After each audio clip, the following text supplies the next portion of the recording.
I'm in a tent, hence the colour and the weirdness of it all, and it's raining quite hard as well, so that's good, isn't it?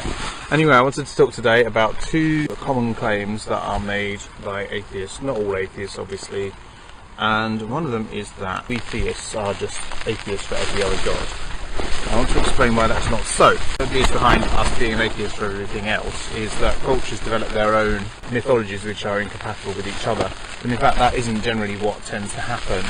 For example, Greek gods were assimilated by the Romans after they came in contact with the Greeks, and also the Greeks had the Egyptian gods regarded the same as their own gods as well. Then you look at situations like the Old Testament where Baal is seen as a god, but is not as great as the Hebrew god, which is sort of obviously an idea which we're not very keen on nowadays. There seem to be two approaches to that. One is to say that they're all one god, which is a bit like saying electricity and magnetism are the same thing. So electricity and magnetism seem to be opposite, different qualities at first, turn out to be the same, or that the morning star and the evening star and Venus are all the same thing. So if you stop believing in the morning star and the evening star as separate entities, it doesn't mean you stop believing in Venus. And so there's a sort of Occam's razor thing going on there. Now, all of those gods, I do believe in, basically. I do believe in Thor, Odin, Luonnatar, Jumala, whoever, because they are all one god. That's because I'm inclusivist. If I was exclusivist, I could also take an approach where I thought that those beings were manifestations either of Satan or were separate beings, but were not gods, which is what the Zoroastrians do. So that doesn't really work, for a start.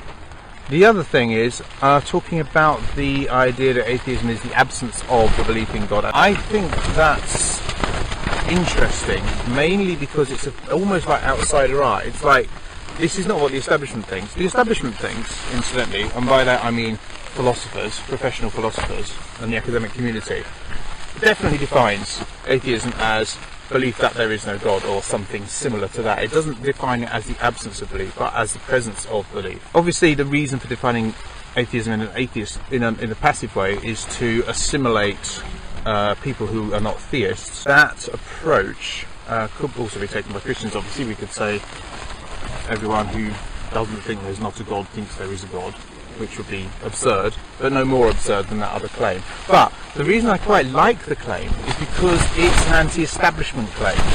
So it's like the kind of claim made by, say, believers in Bigfoot or Fortean phenomena. And the reason they make such claims, although I may not agree with them, is that they're outsiders. And in that sense, those people who take that approach to atheism are outsiders, and they are coming up with stuff which is anti-establishment and quite revolutionary in a way. But on the other hand, I am actually part of this inside group of theism, and philosophy as well, of course. I'm actually going to say that that's not the right definition. Now, I've run out of time.